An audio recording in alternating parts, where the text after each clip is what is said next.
Lisa sat at her kitchen table, staring at the crumpled paper in front of her. The numbers didn't lie, no matter how many times she counted them. 7 people. Only 7 had said they would come to her grandfather's memorial service this Saturday. She picked up the old photograph sitting next to her coffee cup. Grandpa Roberto smiled back at her, wearing his volunteer firefighter uniform from 30 years ago. His eyes crinkled at the corners, the same way they did when he told her stories about helping neighbors during the big flood of 1995. How is this possible? She whispered to the empty kitchen. Roberto had lived in this small Texas town for over 60 years. He had volunteered at the fire station every weekend until he turned 80. He spent Tuesday mornings reading to kids at the elementary school. Every Christmas, he dressed up as Santa for the community center's party. When Hurricane Rita hit, in 2005, he was one of the first people organizing relief efforts. Even though he was already in his 70s, Lisa remembered how their phone used to ring constantly. People calling to thank him for fixing their fence, or helping move furniture, or just checking on elderly neighbors during hot summer days. The man never said no to anyone who needed help, but now it felt like the whole world had forgotten. Roberto existed. She opened her laptop and looked at the Facebook event page she had created 3 weeks ago. The same 7 people showed up on the going list. Her cousin Danny from Houston, Mrs. Chun from next door, 3 people from the senior center where Roberto played dominoes on Thursday afternoons, her best friend Jessica, who was coming mainly to support Lisa, and old Pete from the fire station, who was probably the only firefighter left who remembered working with Roberto. That was it. 7 people to remember a man who had spent his whole life helping others. Lisa closed the laptop and walked to the living room. Boxes sat everywhere, filled with Roberto's belongings. She had been putting off sorting through them, but the funeral home needed space. As she couldn't afford to keep paying for storage. She opened the nearest box and found stacks of thank you cards. Hundreds of them. Cards from families he had helped after house fires. Notes from kids whose bicycles he had fixed for free. Letters from people thanking him for bringing them groceries when they were sick. One card caught her attention. It was from a woman named Beth, thanking Roberto for helping her daughter with math homework every Tuesday after school for an entire year. Maria went from failing to getting A's, the card said. You changed her whole life. Lisa had never heard this story. She kept digging through the cards, finding more and more stories she didn't know. A family whose car Roberto had fixed when they couldn't afford a mechanic. A teenager whose college application Roberto had helped with, spending hours at the library teaching the kid how to use a computer. An elderly man whose lawn Roberto had mowed every week for 5 years after the man broke his hip. Why didn't you tell me about all this? Lisa said out loud. Looking at her grandfather's photo again, she picked up another box and found Roberto's old address book. Page after page of names, phone numbers, and addresses. Some were crossed out, probably people who had moved away or passed on, but others looked recent. There were notes in Roberto's shaky handwriting next to many names. Called about Mary's surgery, doing well. Sent birthday card to little Tommy. Need to check on the Johnson family next week. Lisa realized her grandfather had been keeping track of dozens of people, checking on them regularly, remembering birthdays and important events.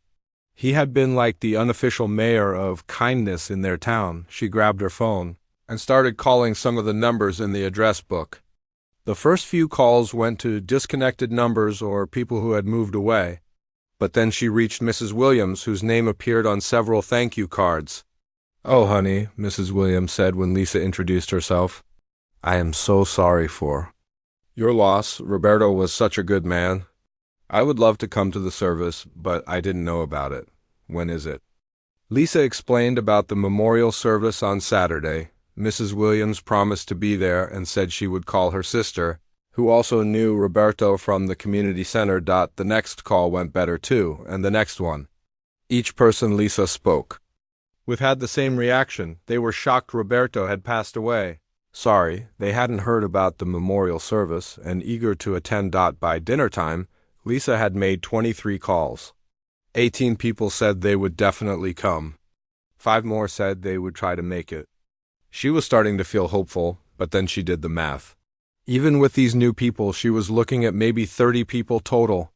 For a man who had lived 94 years and spent most of them helping others, 30 people still felt like nothing. Lisa ordered pizza and kept calling. She found more numbers on scraps of paper tucked into Roberto's address book. Phone numbers written on the backs of grocery receipts. Business cards from people Roberto had met over the years. Some of the calls were awkward. People who barely remembered Roberto or who seemed too busy to talk, but others were amazing. A man named Carlos told Lisa that Roberto had helped him learn English when he first moved to America 25 years ago. They met every Sunday morning at the diner for 2 years, with Roberto patiently correcting Carlos's pronunciation and helping him fill out job applications. "Your grandfather is the reason I have the life I have today," Carlos said. "I own 3 restaurants now, all because he believed in me when nobody else would." A woman named Janet cried when Lisa told her about Roberto's death. Roberto had helped Janet's family when her husband lost his job in 2008. He brought them groceries every week for 6 months and helped her husband find work with a local construction company. "We never forgot his kindness," Janet said. "We named our youngest son Roberto because of him." By 10 o'clock that night, Lisa had talked to 47 people. Her voice was getting hoarse, but she felt more energized than she had in weeks. These weren't just names in an address book. These were real people whose lives had been touched by her grandfather's kindness. Still, she couldn't shake the feeling that she was missing something huge. Roberto had lived in this town for 6 decades. He had helped at the fire station, volunteered at schools, worked with churches, assisted after natural disasters. There had to be hundreds of people who knew him. Lisa looked at the community center reservations she had made. She had booked a small meeting room that held about 50 people. It had seemed like more than enough space when only 7 people were planning to attend. Now, with nearly 50 confirmed guests, she was starting to worry it might be too small. She called the community center's after-hours number and left a message asking about upgrading to a larger room. Then she sat back down at her kitchen table, surrounded by boxes of thank you cards, looking at Roberto's smiling face in the photograph. "I wish I had known," she said softly. "I wish you had told me about all the lives you touched. Maybe then I would have understood how special you really were." Outside, the Texas wind rattled the windows of the small house where Roberto had lived for 40 years. Inside, Lisa was just beginning to discover the true legacy her grandfather had left behind. Friday morning came too fast. Lisa woke up feeling exhausted from staying up late making phone calls. She had managed to find 63 people who said they would come to Roberto's memorial service tomorrow. The community center had called her back and confirmed they could switch to the larger hall that held about 100 people. She felt better than she had a few days ago, but something still bothered her. In all those conversations last night, people kept saying the same thing. "I had no idea Roberto had passed away. Why didn't anyone tell me sooner? I wish I had known earlier." Lisa realized that despite all her efforts, she was probably still missing hundreds of people who cared about her grandfather. She made herself coffee and sat down at her computer. Maybe she could reach more people through social media. Roberto had never used Facebook or any of that stuff, but Lisa figured some of the people he had helped over the years might see a post. She opened Facebook and stared at the blank status box. What do you say about someone like Roberto? How do you explain a lifetime of small kindnesses in a few sentences?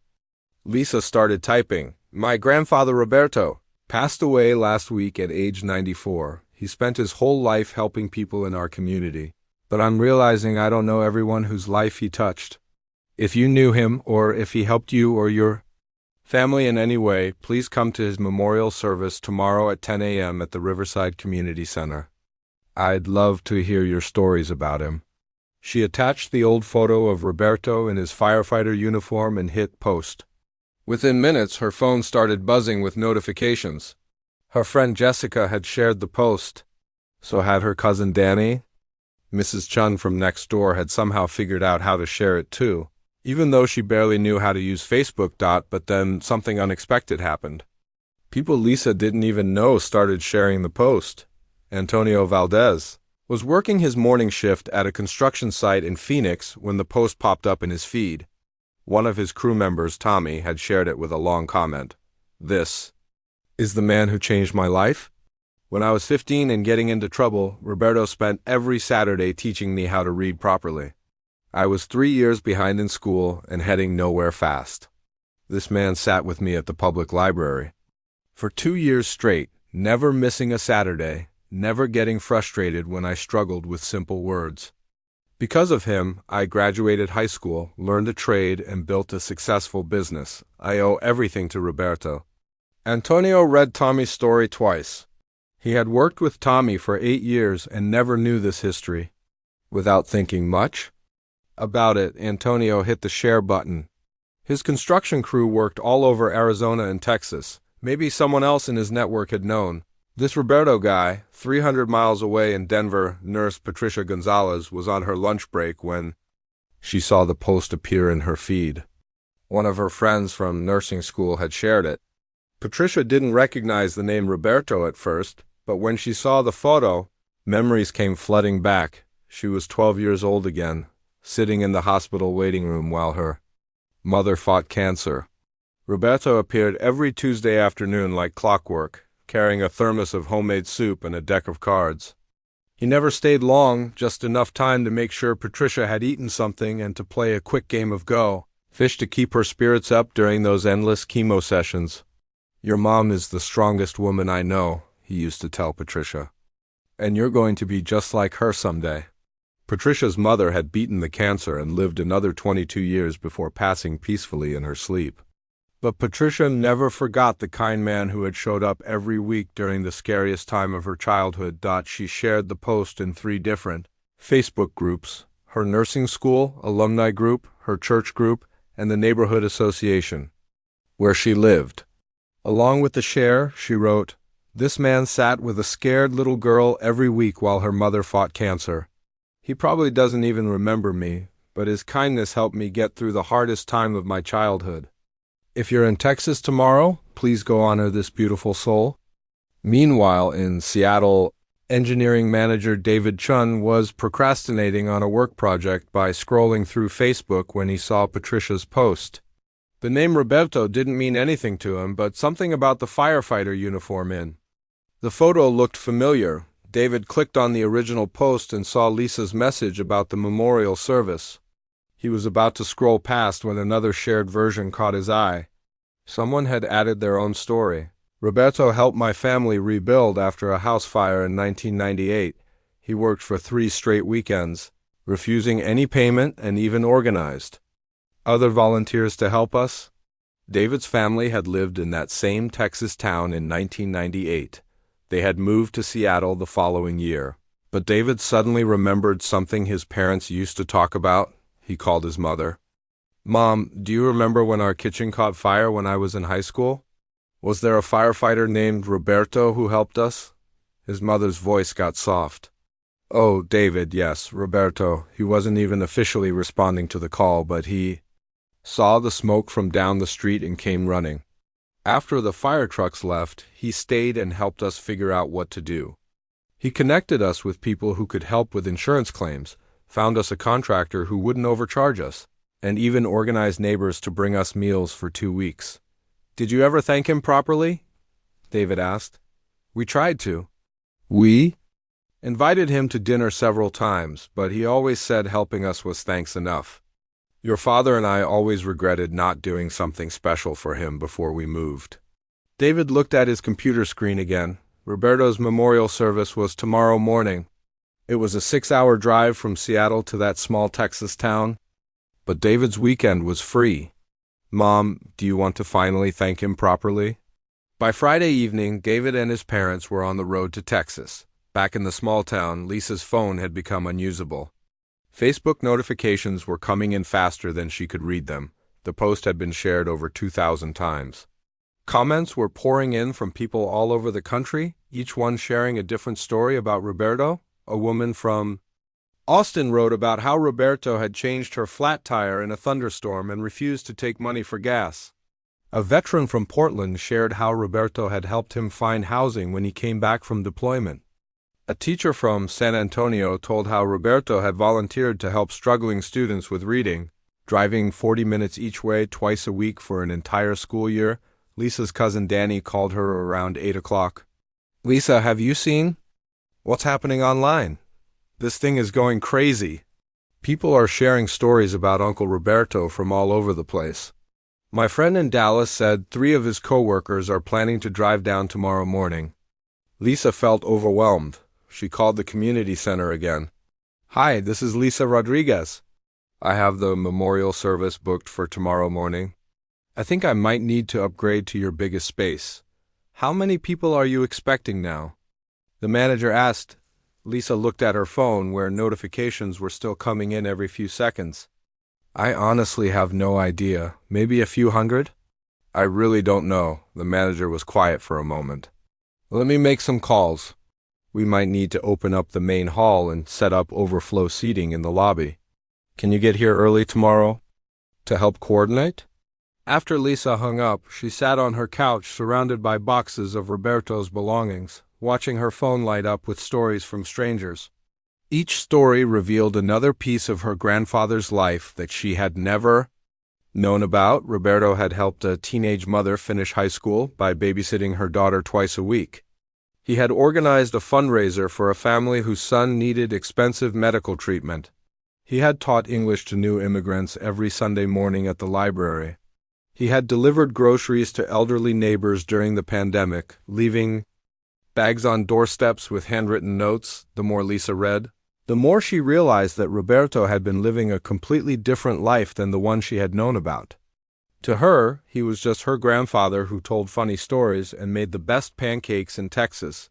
To hundreds of other people, he was the person who had appeared during their darkest moments and offered exactly the help they needed. As the night grew late and the notifications finally started to slow down, Lisa looked at Roberto's photo one more time. "Grandpa," she whispered, "I think tomorrow is going to be very different than I planned." Lisa barely slept Friday night. Every time she closed her eyes, her phone would buzz with another notification. People were still sharing the Facebook post about Roberto's memorial service.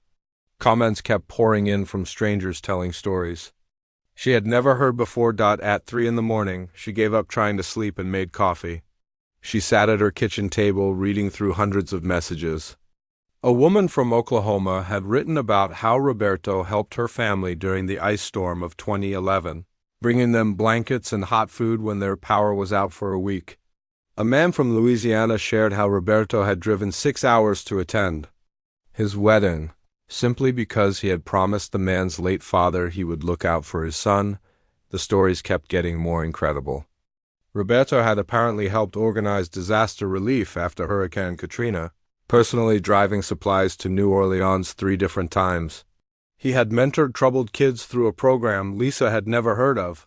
He had quietly paid for groceries for struggling families, telling store clerks to just add it to his bill whenever they saw certain people shopping. By 6 in the morning, Lisa's phone was almost dead from all the notifications. She had stopped counting the shares somewhere around 5,000. The comments section had turned into a massive collection of memories, with people tagging friends and family members who also knew Roberto.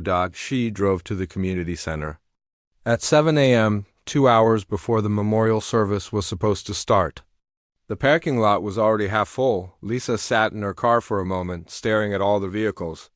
License plates from Oklahoma, Louisiana, New Mexico, Arkansas, an RV from Colorado, a van with Arizona plates that had Valdez Construction painted on the side. Inside the community center, chaos was happening in the most beautiful way possible. The staff had opened up the main hall, which could hold about 300 people, but they were already setting up additional chairs in the lobby and the side rooms. Someone had brought flowers, lots of flowers. Arrangements were appearing on tables throughout the building with cards from people Lisa had never met. "Are you Lisa?" asked a woman with graying hair and kind eyes. "I'm Patricia. I shared your post yesterday. Roberto helped my family when I was a little girl. Before Lisa could respond, Patricia was hugging her like they were old friends. I drove down from Denver last night. I couldn't miss this. Roberto deserves so much more than what I can give, but I had to be here. A tall man with work boots and calloused hands approached them. Excuse me, are you Roberto's granddaughter? I'm Antonio from Phoenix. Roberto taught my crew leader how to read when he was a teenager. We drove through the night to get here. Lisa looked around and saw more people arriving every minute. A group of firefighters in dress uniforms were setting up some kind of honor guard by the entrance. An elderly woman in a wheelchair was being pushed in by a younger man who looked like he might be her grandson. 3 women who appeared to be sisters were arranging flowers while talking excitedly about Roberto's help during some family crisis years ago. Lisa? Called someone from across the lobby. She turned to see a man about her age with his parents. I'm David Chun. We drove down from Seattle. Roberto helped our family after a house fire in 1998. Lisa felt overwhelmed. These weren't just people coming to pay their respects. These were people who had reorganized their entire weekends, driven hundreds of miles, and spent their own money to honor her grandfather. Many of them were meeting each other for the first time, but they were all bonding over their shared connection to Roberto, the community center manager. Mrs. Foster approached Lisa looking slightly panicked. Honey, we've got a situation. The parking lot is full, and cars are starting to park on the street and in the church lot next door. I've called the police to help direct traffic, but this is way bigger than anything we've ever handled here. Through the windows, Lisa could see a steady stream of people walking toward the building. Some carried flowers. Others held handwritten signs with messages like "Thank you, Roberto," and "A true hero." A group of teenagers had painted a banner that read, "Roberto, you changed our lives." There's something else, Mrs. Foster continued. Channel 7 News just pulled up outside. Someone must have tipped them off about what's happening here. Lisa's stomach dropped. She had never intended for this to become a media event. This was supposed to be a quiet memorial for her grandfather, not some kind of news story. But then she looked around at all the people filling the building. Patricia from Denver was showing Roberto's photo to the firefighters, telling them about how he had comforted her during her mother's cancer treatment. Antonio and his construction crew were talking with David's family about Roberto's different acts of kindness over the years. The teenagers with the banner were helping elderly visitors find seats. Everyone was sharing stories. The lobby had turned into an impromptu gathering where strangers were becoming friends through their shared memories of Roberto. Lisa heard laughter mixed with tears as people discovered they had all been touched by the same man's generosity. A woman approached Lisa, carrying a thick photo album. I'm Helen from the senior center. When I heard about today, I gathered up all the pictures we had of Roberto from our events over the years. I thought you might want to see them. Lisa opened the album and found dozens of photos she had never seen before. Roberto at Christmas parties, dressed as Santa and surrounded by laughing children. Roberto at community fundraisers, always in the background helping serve food or clean up. Roberto at the senior center's talent shows, clapping enthusiastically for every performer. In every single photo, Roberto was focused on other people. He was helping someone, talking to someone, or celebrating someone else's moment. Even when he was clearly the guest of honor at some event, he was looking away from the camera, paying attention to whoever needed him most. He never wanted to be the center of attention, Helen said softly.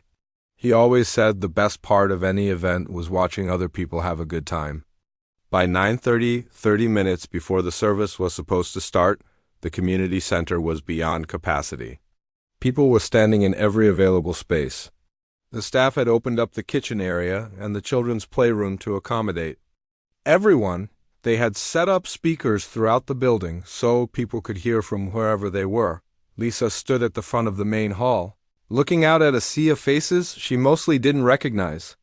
But somehow she felt like she knew all of them. They were all part of Roberto's extended family, people he had chosen to help, to care about, to remember. The local fire chief approached her. Ma'am, we'd like to do a special honor guard for your grandfather. Our entire department is here, plus firefighters from 3 neighboring towns. Roberto was one of us for over 40 years. A woman from the back of the room called out, "Can we all share stories?" I know you probably planned a formal service, but there are so many people here with beautiful memories. Lisa looked around the packed room.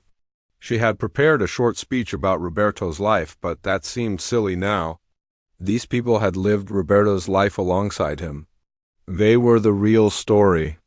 "Yes," she said into the microphone someone had set up.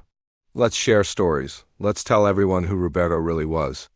And that's when Lisa finally understood what her grandfather had been doing all these years. He hadn't just been helping people, he had been quietly building a community of kindness, one person at a time. Today, that community had come home. The memorial service was supposed to start at 10 a.m., but by 9:45, Lisa realized they needed to completely change their plans. The community center was packed beyond anything anyone had imagined. People were sitting on the floor, standing against walls and crowding into doorways just to be part of this moment. Outside, the situation was even more incredible. Cars lined both sides of every street for 6 blocks in every direction. The church next door had opened their parking lot and their fellowship hall to handle the overflow. The high school across the street had opened their auditorium and set up a live video feed so people could watch from there. Lisa stood near the front of the main hall, holding the microphone and looking out at the most amazing sight she had ever seen. Hundreds of faces looked back at her, and every single person was there because her grandfather had touched their life in some meaningful way. "I think we need to just start sharing stories," Lisa said into the microphone. "I planned to give a speech about my grandfather's life, but honestly, you all lived his life with him. You are his life story." A woman near the back raised her hand. "Can I go first?" "I'm Nancy, and I drove here from San Antonio." Nancy made her way to the front, and Lisa handed her the microphone. The room went completely quiet. 22 years ago, my husband left me with 3 kids and no money," Nancy began, her voice shaking slightly. "I was working 2 jobs just to pay rent, and my youngest daughter got really sick. I had to take time off work to be with her at the hospital, which meant I couldn't pay our electric bill." Nancy paused, looking around the room. "Roberto showed up at my door one evening with a bag of groceries and an envelope with enough cash to pay my bills for 2 months. He said a friend at the hospital had told him about my situation. I tried to refuse the money, but he insisted. He said, 'You can pay me back by helping someone else when you're able to.' The room was so quiet you could hear people breathing. That was 22 years ago," Nancy continued. "My daughter recovered completely. She's now a doctor herself, working at the same hospital where she was treated as a child. And I've been following Roberto's advice ever since. Whenever I can help someone, I do. Because he taught me that's how the world works. We take care of each other." Nancy handed the microphone back to Lisa, and the room erupted in applause. But before Lisa could say anything, another hand shot up. "Can I share too?" called out a young man near the middle of the room. "I'm Kevin, and Roberto literally saved my life." Kevin was maybe 25 years old, with tattoos covering his arms and a nervous energy as he spoke. "I was 16 and stupid, running with the wrong crowd. I got arrested for stealing car radios and my mom couldn't afford a lawyer. Roberto somehow heard about it and showed up at the courthouse." Kevin's voice got stronger as he continued. "He didn't lecture me or anything like that. He just asked the judge if he could take responsibility for me instead of sending me to juvenile detention.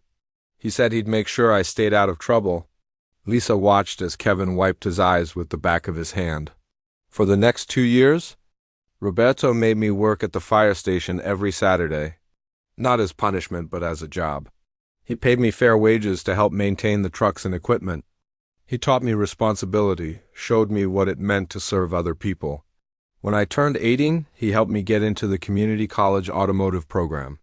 Kevin looked around the room. "I own my own auto repair shop now. I have 6 employees. And we do free oil changes for elderly people every month. Roberto taught me that success means nothing if you don't use it to help others." The microphone started moving around the room on its own. person after person stood up to share their story. A woman named Rose told how Roberto had helped her learn to drive when she was 40 years old and finally had enough money to buy a car. A man named Frank shared how Roberto had visited him every week during a 6-month hospital stay, bringing books and playing card games to keep his spirits up. The stories kept coming, each one more incredible than the last. Roberto had helped organize neighborhood watch programs. He had taught financial literacy classes at the community center. He had driven elderly people to doctor's appointments for years. He had mentored kids whose parents were deployed overseas. With the military, a teenage girl named Maria stood up and said, "Roberto helped me with my college application essays last year. I got into Texas A&M with a full scholarship. I never would have even applied without his encouragement." An older man named William shared how Roberto had helped him start a small business after he lost his job at 58 years old. Everyone said I was too old to start over, but Roberto believed in me. He co-signed my business loan and worked for free during my first year just to help me get established. As the stories continued, Lisa began to see patterns. Roberto had apparently had a whole system for helping people. He knew which grocery stores would let him quietly pay for someone else's cart. He knew which employers were willing to give second chances to people with troubled pasts. He knew which churches had emergency funds for families in crisis, but more than that, Roberto had created a network. People in the room started recognizing each other from their stories. The woman who Roberto had helped learn to drive had later given rides to the elderly man who Roberto was helping get to medical appointments. The teenager who Roberto had tutored in math had gone on to volunteer with the literacy program where Roberto taught adult classes. "He connected all of us," said Patricia, the nurse from Denver who had shared the original Facebook post. Even when we didn't know it, Roberto was building bridges between people who could help each other. Around noon, someone from the kitchen announced that local restaurants had started delivering free food for everyone. Business owners who remembered Roberto's kindness were sending lunch for the entire crowd. The memorial service had turned into the biggest community gathering the town had ever seen. Lisa looked outside and saw that the local news crew had been joined by reporters from Dallas and Houston. The story was spreading beyond just the people in the room. But somehow that felt right. Roberto's story was too big for one small town to contain. The fire chief approached Lisa during a break between stories. "Ma'am, we'd like to do something special. We've got firefighters here from 12 different departments across Texas. We want to do a final salute for Roberto." 20 minutes later, Lisa found herself standing outside as 12 fire trucks lined the street with their lights flashing. Firefighters in dress uniforms stood at attention while bagpipers played Amazing Grace. The crowd from inside had spilled onto the street, and people stood quietly as Roberto received the kind of honor usually reserved for fallen heroes. But as Lisa watched the ceremony, she realized that Roberto had been a hero. Just not the kind that makes headlines. He had been a quiet hero, working one person at a time to make the world a little bit better. The bagpipes finished, and the crowd began to slowly disperse back inside. But Lisa noticed that people weren't leaving. They were staying, talking, exchanging phone numbers, making plans to keep in touch. Roberto's memorial service had become something he would have loved, a community coming together to take care of each other. By 3 o'clock in the afternoon, the memorial service had turned into something nobody could have planned. The community center, the church next door, and the high school auditorium were all full of people who didn't want to leave. They were still sharing stories, still discovering connections, still marveling at how one man had touched so many lives. Lisa stood in the main hall, watching groups of strangers become friends. Over by the windows, Patricia from Denver was exchanging contact information with Nancy from San Antonio. They had realized that Patricia's hospital and Nancy's daughter's medical practice were part of the same network, and they wanted to find ways to work together on community health programs. Near the back of the room, Antonio's construction crew from Phoenix was talking with David's family from Seattle about organizing volunteer construction projects. They were making plans to help rebuild homes for families who couldn't afford repairs. Following Roberto's example of practical kindness, the teenagers who had painted the banner were sitting with some of the elderly visitors, asking them to share more stories about Roberto's early years in the community. One of the kids was recording the conversations on her phone, planning to create a digital archive of Roberto's impact. Lisa realized that something extraordinary was happening. These people weren't just remembering Roberto, they were continuing his work. They were finding ways to help each other, to support their communities, to spread the same kind of quiet kindness that Roberto had practiced his whole life. Around 4 o'clock, a woman Lisa didn't recognize approached her. She was maybe 60 years old, with silver hair and gentle eyes that looked familiar somehow. "Lisa, I'm Dr. Carmen Rodriguez. I think I might be your second cousin, but I'm not sure. My grandfather and your grandfather were brothers." Lisa stared at her. "I didn't know I had any family left besides my cousin Danny," Carmen smiled sadly. "Roberto and I lost touch about 30 years ago after my grandfather passed away. I moved to California for medical school and just got busy with life. But when I saw the Facebook post about the memorial service, I had to come." Carmen pulled out an old photograph. "I found this in my mother's things when she passed away last year. I meant to send it to Roberto, but I kept putting it off." The photo showed two young men in work clothes, arms around each other's shoulders, grinning at the camera. One of them was clearly a young Roberto. The other man looked just like Carmen. "That's my grandfather, Miguel, and your grandfather when they first moved to Texas in 1952, Carmen explained. They were both 19 years old, didn't speak much English, and had almost no money. But they had each other, and they had this dream of building a good life in America." Lisa studied the photograph. Roberto looked so young, so hopeful. She had never seen him look quite like that before. "Miguel used to tell me stories about how he and Roberto helped each other survive. Those first few years," Carmen continued, "they shared everything: food, clothes, job opportunities. When one of them got work, he would immediately try to find work for the other. They took care of each other's families when times were tough." Carmen's eyes filled with tears. "Miguel always said that Roberto understood something most people don't, that we're all connected. That helping someone else isn't charity, it's just how life is supposed to work. We take care of each other because that's what makes us human." Lisa felt something click into place in her mind. All day long, people had been sharing stories about Roberto's kindness, but she was starting to understand that it wasn't really about kindness at all. It was about something bigger. "He never thought he was doing anything special, did he?" Lisa asked. Carmen shook her head. "Miguel said Roberto used to get embarrassed when people thanked him for helping. He would always say, 'This is just what people do. We help each other.' He genuinely couldn't understand why anyone would think that was unusual." Around 5 o'clock, as the afternoon sun started slanting through the windows, Lisa found herself standing at the front of the room again with the microphone. But this time, she wasn't nervous. She finally understood what she wanted to say. "I've been listening to your stories all day," she began, looking out at the crowd that had somehow grown even larger as word spread through the community. "And I keep thinking about something my grandfather used to say when I was little." The room grew quiet again. "Whenever we would watch the news together, and there would be stories about natural disasters or tragedies, he would always point to the helpers, the people running toward danger to help others, the neighbors checking on each other, the strangers offering food and shelter. He would say, 'Look, Mia, look how strong people become when they work together.'" Lisa paused, thinking about all the stories she had heard today. "I used to think he was talking about emergency situations, but now I realize he was talking about life, everyday life. He understood that the strongest force in the world isn't wind or earthquakes or hurricanes. It's people choosing to help each other." She looked around the room at faces that had become familiar over the past several hours.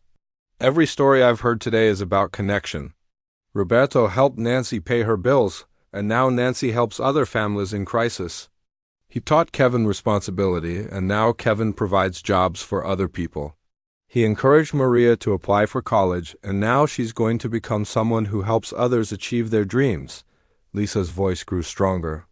Roberto wasn't special because he was unusually kind. He was special because he understood something that most of us forget, that we're all connected. That when we help someone else, we're not just helping them, we're strengthening the whole community. A woman near the front called out, "So what do we do now? How do we keep this going?" Lisa smiled. "We do what Roberto would do. We go home and look around for ways to help. We pay attention to our neighbors. We remember that small acts of kindness can change someone's entire life." Around 6 o'clock, people finally started to leave.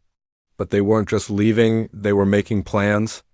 Lisa heard dozens of conversations about volunteer projects, support groups, mentorship programs, and community initiatives. Roberto's memorial service had become a planning meeting for continuing his work. As the crowd thinned out, Lisa found herself alone with the photograph Carmen had given her. She looked at the two young men who had started with nothing but hope and determination to take care of each other. Roberto had spent 75 years proving that his grandfather Miguel was right. People really do become stronger when they work together. And when one person lives that truth consistently, day after day, year after year, it creates ripples that spread far beyond anything they could imagine. Lisa's phone buzzed with a text. Message from Patricia in Denver. Already talking to my hospital about starting a volunteer program like Roberto would have loved. Thank you for bringing us all together. Then another message from Antonio in Phoenix. Our crew wants to organize an annual Roberto Day where we do free home repairs for elderly neighbors. The messages kept coming throughout the evening. People sharing ideas, making connections, starting projects. Roberto had been gone for a week, but his life's work was just beginning to multiply across the country. Lisa finally understood that her grandfather had never really been helping people. He had been teaching them how to help each other, and that lesson was now spreading like wildfire, carried by hundreds of people who would never forget the man who showed them that love shared between humans is truly the strongest force on earth.